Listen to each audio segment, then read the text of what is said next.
एकलव्य के संबंध में बहुत भ्रम फैला हुआ है। एकलव्य एक राजा पुत्र थे, भील थे, आदिवासी थे, निषाद थे कि या कोई और?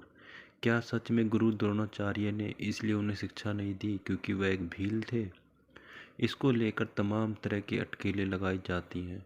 तो आइए जानते हैं आज की अपनी इस वीडियो में ऐसी 10 खास रहस्य जो कि एकलव्य से संबंधित हैं। तो चलिए गाइस शुरू करते हैं आज की अपनी इस वीडियो को और बताते हैं एकलव्य से जुड़े आपको 10 रहस्य जिन्हें आप देख सुन के हैरान हो जाएंगे।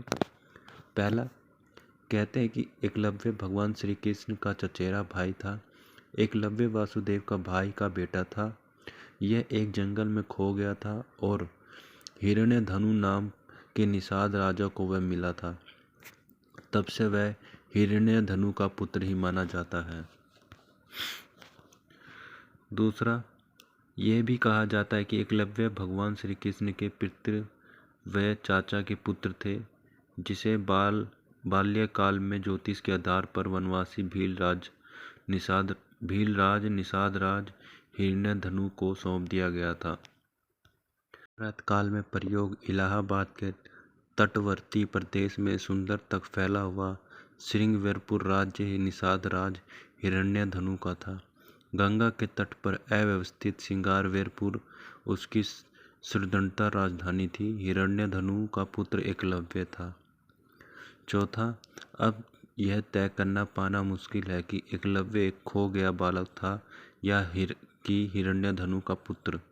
वह यदि श्री कृष्ण का चचेरा भाई तो निश्चित ही यदुवंशी था, और यदि नहीं था तो वह निषाद जाति का था। महाभारत में एक जगह उल्लेख मिलता है कि एकलव्य निषाद राज के दर्तक के पुत्र थे।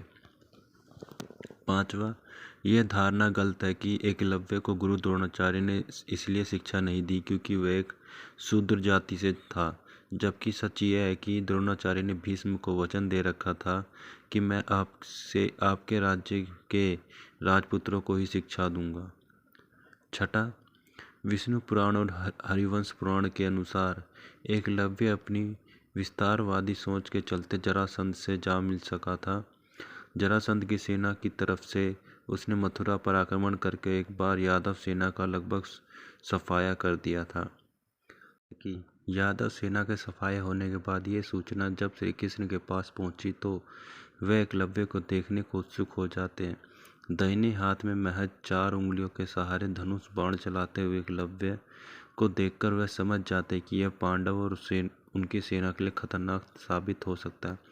तब श्री कृष्ण का एकलव्य से युद्ध होता है और इस युद्ध में एकलव्य वीर गति को प्राप्त होता है।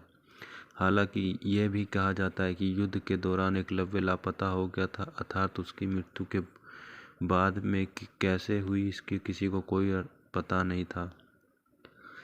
एकलव्य की वीर गति को प्राप्त होने या लापता होने के बाद उसके पुत्र केतुमान सिंहासन पर बैठता था और वह कौरवों की सेना की ओर पांडवों के खिलाफ लड़ता है। महाभारत युद्ध में वह भीम के हाथ से मारा जाता है।